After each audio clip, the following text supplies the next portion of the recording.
Welcome viewers to Choosing the Red Pill, another episode with Rajesh and Omar.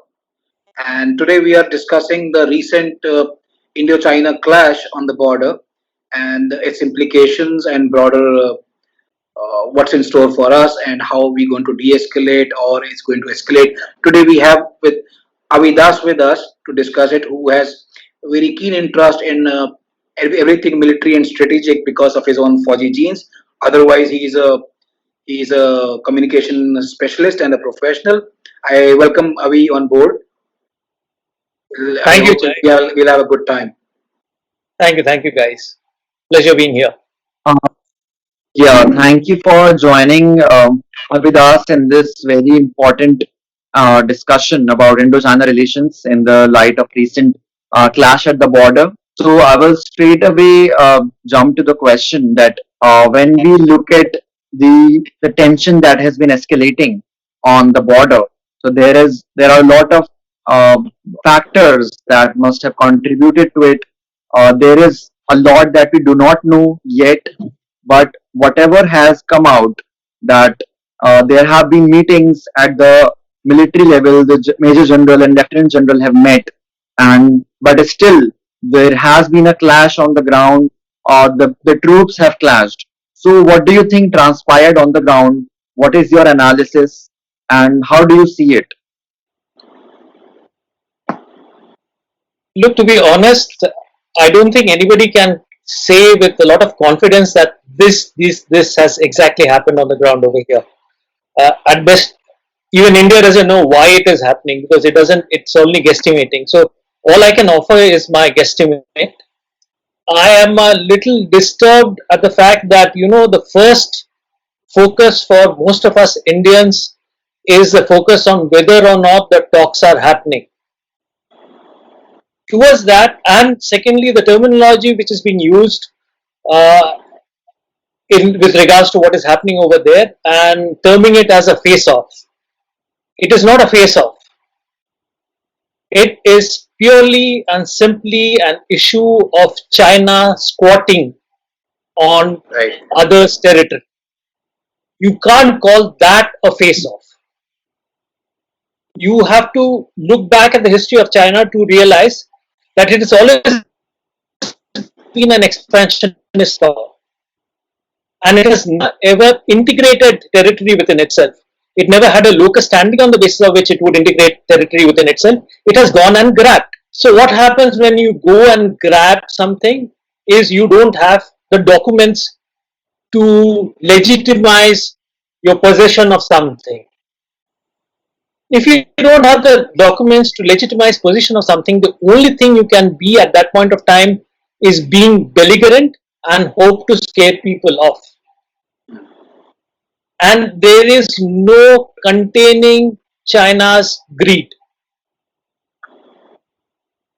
right? Mhm. So, Right. from that perspective, it isn't a question of what we are going to settle or sort out in dialogues. It's a question of how we are to through the near future and further future, because unfortunately, as the creator has made it, China is a neighbor,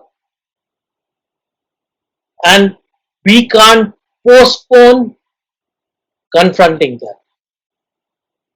So basically you suggest that there is a confrontation that's coming up, and the confrontation must happen once and for all.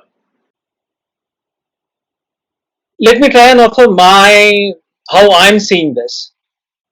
I'm looking upon China as the local bully. Yeah. Only he isn't a bully; he's a gang lord.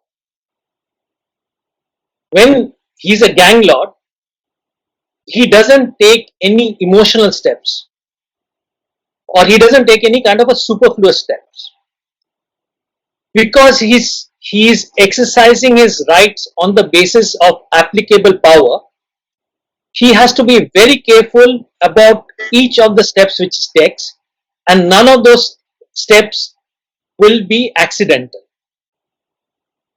He'll try and think things through to the best of his ability, because he has to extract fear from his neighborhood. And the only way to be able to exert fear on your neighborhood is by image management. If you get to know something, you are no longer scared of it. Right. It is the part which you don't know is what scares you. So China has to very carefully manage its image, right? And Right. unlike us, China has a long-term plan. If you look about the recent history, there are variety of acts which China has been doing, and I'm going to skip I'm going to skip what about COVID right now, because Yeah. that means we'll be going off segueing into a different topic Yeah. altogether. Beyond COVID, what China has been doing, China is bushwhacking Australia. China has been acting smart with Philippines. China Philippines, has Taiwan, Indonesia. China has been threatening Taiwan. China has been rough edging Vietnam. China has been roughshodding Malaysia. Literally all the people you can look around, it is going on, and China has been poking Japan all at one go. Yeah. Now, you must have seen this in movies, right? How does a godfather establish his power? He's not going to go and beat the smallest guy of the lot. That will not establish fear over others. For him to go and hit, it will make sense to hit one who would be the perceived strongest of the lot. Because if you have been able to hit the one who is perceived strongest, you are able to establish yourself as the alpha male of the neighborhood. Now, he would want to do it trying to extract the least by paying the least cost himself. Right? So if that is the case, the one whom it would make most sense to hit would be India. Because if you can in some ways get India to kneel, then China achieves a lot of things. China can look upon finally either converting India into a vassal state or breaking India up in case India is recalcitrant towards that. China can then go about and occupy Pakistan and have access to the Arabian Sea without fearing any kind of repercussions coming from anywhere near, because in reality the link between Pakistan and China is very tenuous, and it goes through a very grey land. But more importantly, if it's able to get India to kneel, then everybody else who are the ASEAN countries will fall in line. Yeah. If you were to go and beat Philippines, Vietnam will still think that he might be able to give a fight. If you were to get Taiwan to kneel, Taiwan will still think that it can blood you. But if in some ways you can get India to kneel through show that India loses face without having to pay a large enough cost, then the snowballing effect of that, the cascading effect of that, will bring about much richer returns to China than anything else. Right. I agree with you, Avi, what you said. And China has been doing it for a while, picking up, chipping away pieces from of land and sea from their neighbors everywhere. And, as in the terminology, it's called salami slices that they've been taking on. So, but is I India, would like to I would just like to interpret over here. I wouldn't want to define it in terms of salami slicing. Salami slicing was a terminology which was used by NATO when they were apprehensive about Soviet Union coming in, and they would take small to do something beneath a threshold. I don't think that salami slice is the objective of China, because those parcels of land in themselves don't make much of a difference. Right. They are But after a bigger objective. I Please. agree completely with you. But the bigger question really here is, in light of the what you said, that it's up to India how to respond to it, and the repercussions to the smaller, the ASEAN nations, can be much better for China if they fall in line. In If India gives away its but the question here is India prepared to have an aggressive military policy toward China, and should it? Look, Rajesh, the way I look upon it, if you're standing in a bus and if somebody is stepping on your toe, do you ask yourself the question that am I ready to take a military step, and should I get aggressive or think all these kind of things while somebody is standing on your toe? So I'm asking politically, not militarily. Whatever happens militarily is a different thing. See, the point is that it's very simple. India is supposed to have her red lines. China has crossed her red lines. India is sitting on it. By that, India is possibly delegitimizing its own right as a nation and an individual. I mean, would you imagine Pakistan sitting quiet if India did this on in a small part of Pakistan? So I agree with you. why are we even contemplating on such intellectual terms? It's an act of aggression which has happened. Let's not put that in a gray area. The very fact that they have changed the status quo, the very fact they have moved such large numbers of troops into Pangong is to show it as an act of aggression. And they are not pitching tents over there. They have placed proper encampments over there and taken up positions on the ridge of Ridge Finger 4. That's a proper maneuver into a territory. So, what other, move are we expecting before we qualify it as an aggression? Right. I'm not going to say that we lost so many lives. I mean, what else do you define as an act of aggression? But now we look at it that the Indian government, the hello, am I audible? Yeah, you Yeah, are audible.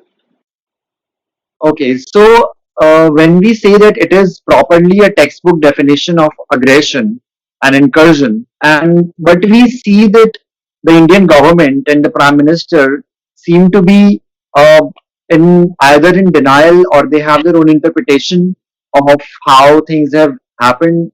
And because, correct me if I'm wrong, India has a claim over Aksai Chin, and then the Galwan Valley is too much into the area that India has a claim over, and this incident has happened there. So when we say that no one has entered into that territory, in Indian territory, Indian borders, is there any interpretation that goes militarily into India's favor?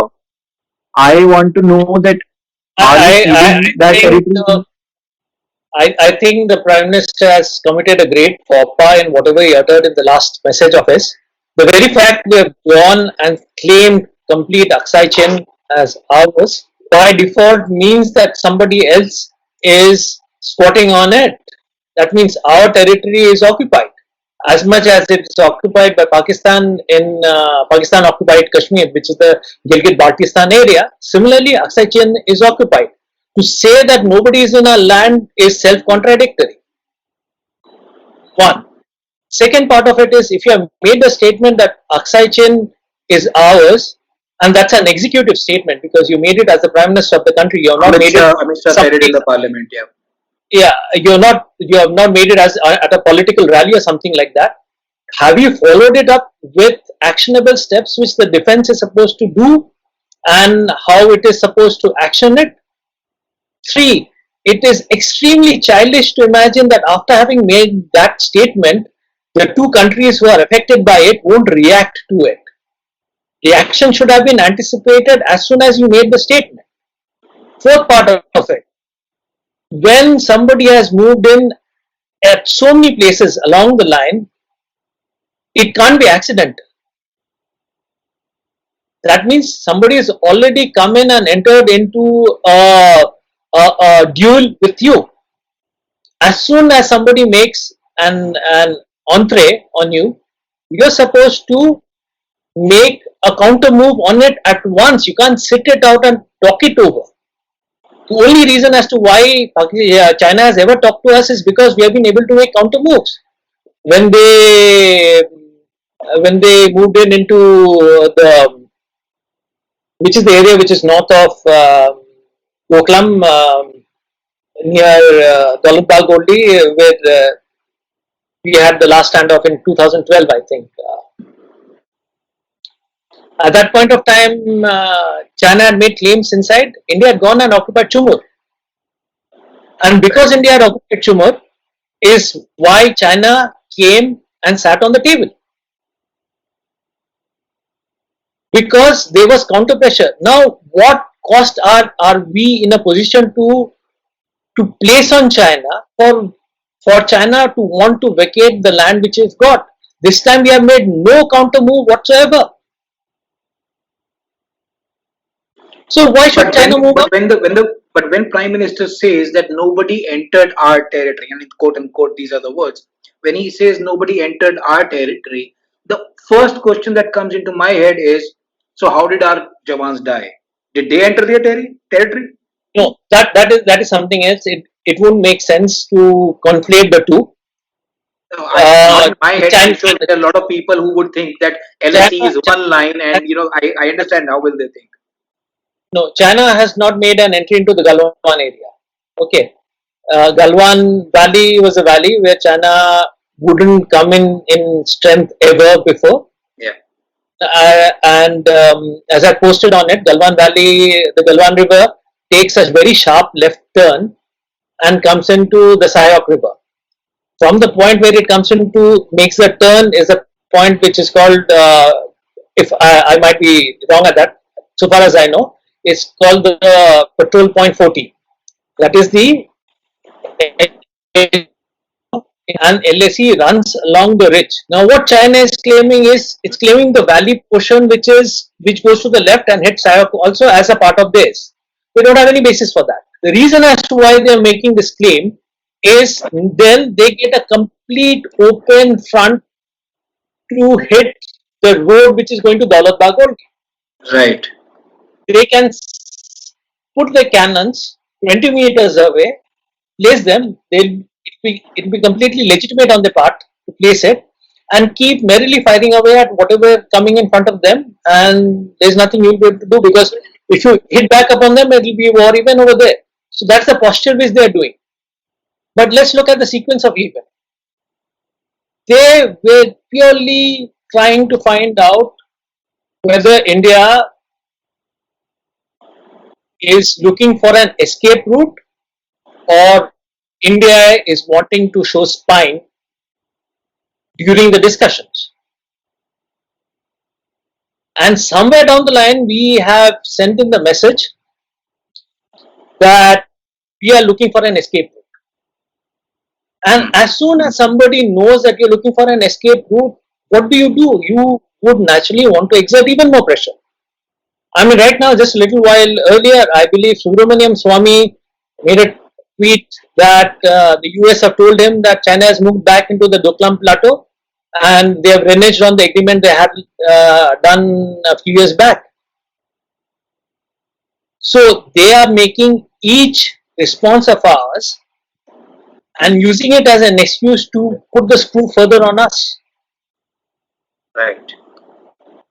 In this scenario, when the Prime Minister says that they have done nothing, effectively, if you were to interpret his words, he wants to say they have done nothing. If they have done nothing, why are we at this situation of stress? Exactly. If that kind of statement doesn't mislead the nation, what else does? True. I mean, that statement didn't answer anything. It only raised more questions. It obfuscated. Questions. Yes. And what is scariest about it is the fact that somebody who is the head of the country has no clarity of what is happening to be able to provide clarity to the nation. That is scary. Because look, It, unfortunately, unfortunately, the character of the nation is being determined by the limitations of the politician. The character of the nation is not being determined by the soldiers who are there at the ground. Yeah. Yeah, if the politicians act like sheep, how many ever wolves you might have at your own end, it will not matter in the least because the other person has seen you as a sheep and he's going to act with you as a sheep, and the decision making is going to happen at the level of a sheep. And that is the scary part of it. I could understand if the Prime Minister was wanting to make a feint of sorts by putting up a statement which is meant to beguile the opponent, though I can't see how this kind of statement would beguile the opponent. This kind of statement, all it's done is beguiled his own countrymen. So let's see how the near future unfolds. Yeah, let's see how the de-escalation process, the talks are going on. Let's see how they go. So, Omar, you want to take over? so I wanted to ask basically about the way forward. We know that the example is that someone is stepping on our toe, we have to react, right? And when we are reacting, so uh, how practical is that boycott thing? Because it is essential to hurt China economically, and India is a very huge market of China. It is essential.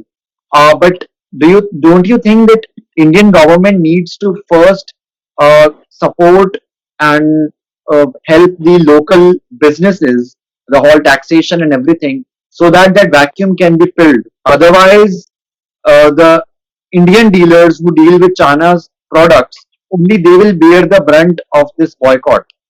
Do you think that? Is it okay to use some inappropriate words over here? Um,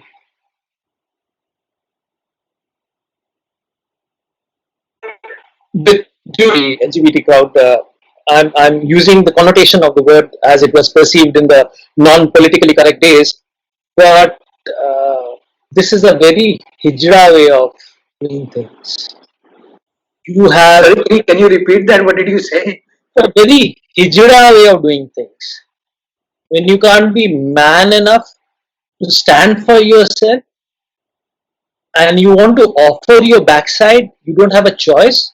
And while you're offering your backside, you're thinking, okay, now I'm going to pick his pocket because I wasn't man enough and I have to offer my backside to him. He's strong enough, so he's going to do what he wants with me. So the least I can do is pick his pocket in some time in the future, and I'll think of how to pick his pocket while I am being rogered. Why do you think that million strong army is there for? Why are we even looking at how we are supposed to punish him by boycotting? You as if you seriously think China cares a fuck about it? When China's objective is pretty clear in terms of what it wants to do over here. It wants to show the complete strength and power projection capability of India as being important. That is its objective. You think China is even worried about what is going to happen if you're going to boycott some fridges, TVs, etc.? It gives a very flying F for that. Okay. I mean, Because that is what I the whole understand mood of what the you're saying nation. is, The mood of the nation is it's actually an expression of importance. The mood of the nation is brought about by the feeling that you realize that the decision makers are not being able to make the effective decisions which would establish the power of the nation. That's why when you feel important, you are thinking in terms of, like, falling back on Ramayana. You say you can't do anything else, you can't lift the boulders. So I'm going to be a squirrel. I'm going to, go and dust myself around and throw some dust over there in case that does some good. But why? This is an act of military aggression. Why should we be even thinking about what kind of boycott is to be done, etc.? Of course, it makes sense. It makes sense to think in those terms because you realize how important we have become from a manufacturing capability, and in absence of the manufacturing capability, the ecology which we have destroyed in our own country, and by destroying that ecology, how dependent we have become to not be able to take decisions of our own. Thinking in those terms make absolute sense, but it has got no bearing whatsoever to what is happening at the borders with China. But in the statement that Dr. Jaishankar gave, he clearly said to the foreign minister of China that it was a he made a complaint to him that it was a planned attack from their side, and so there will be So, repercussions in terms of so bilateral trade relationships. That's what he said. I mean that is the Hijra way of going about it. No? With due respect to everybody, and my apologies to the Hijra community. I have the greatest regards for you all.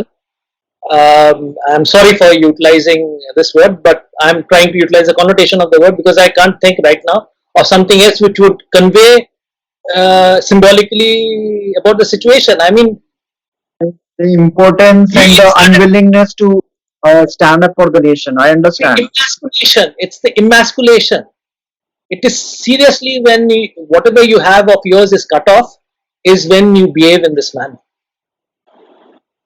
Okay. What I understand, what Avi is saying It, is, this is for my viewers' sake.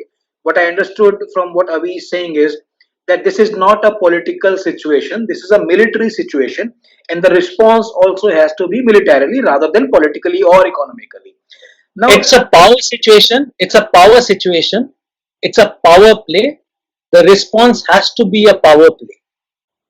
The response can't the be question that comes into my broken. head, Avi, that I want to ask you is, let's say we take the military route rather than political or economical.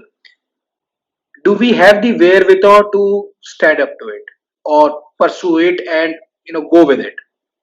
Rajesh, nobody will ever have the perfect wherewithal unless I one understand. prepares for Yeah. it. Right? When Margaret Thatcher was faced with the situation when Argentina went and occupied Falkland Island, she definitely didn't have the wherewithal looking at it from a common sense perspective. And she had a lot Hmm. less than what we have right now. Imperatives, when they come your way, are not going to question whether or not you are wherewithal. And this actually, you know, highlights the mechanics of a thought process. We think in a manner which is, I have a metaphor for this. We are a huge elephant as a country who thinks it's a cow. Okay, that's a great We have metaphor. we have not identified our own power. What do you think Hmm. China? What do you think China is bringing to the table over here? I mean, I'm not a military person to be able to completely go about and say how it is. But irrespective of all the bluster which China shows, 60 of our guys went and showed them what the Indian character is. The character which Hmm. is removed from what they see in terms of sound bites on television. Hmm. Absolutely. Because How when there is denial. try and understand this. Along the Himalayas, from what is southwest of China, there is a road which runs all the way along the Himalayas, goes up and goes into the Uyghur province. That is the one road which is the lifeline for China. Yeah. Over here, we can reach resource all the way from Kanyakumari up to into the mountains. That is the kind of resource which we have and the depth we have. They have got no depth behind them. They only feed is one rail line which runs from a city from inside China and comes all the way to Lhasa, which goes over permafrost and things like that. It isn't easy to travel through that line itself. Uh, they have severe limitation in the number of train lines which they can run. So that is that one line, and this is this other line which is going to help keep them supplied. That is how weak they are, and we can fall back all the way into the Indian Ocean in case we want to. If we are losing land, and where we have to reach is about just about 50 to 100 kilometers away from where they have to hit them. They have to bring their supplies and everything thousands of kilometers away. So, if in this situation we have to cower down, what does it tell about our national character? I read a CNN report as well day before yesterday, I think, and they quoted Belfer report, which says that one should not imagine that China is militarily more powerful than India, at least in the Himalayas. I mean, that's where India has more benefit. Look, I think this comparison makes sense when one is looking upon it academically, right? Yeah. Who is strong or not? When you're preparing for it and all that, all this comparison makes sense. When somebody in a house is on the verge of getting raped, you are, if you're still dealing with it intellectually, you're incapable of dealing. At that point of time, Right. either act Also it the out, war. Mhm. you either act it out or you surrender. Once you surrender, something in your psyche dies.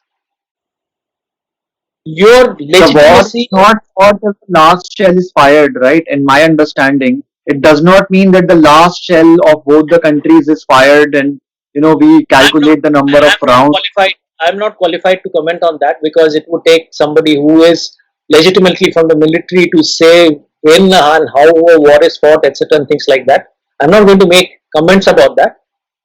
I think we have more than enough strong and valiant people who are donning the uniform, and they are willing to take on the cost of whatever it is to Mhm. safeguard the nation.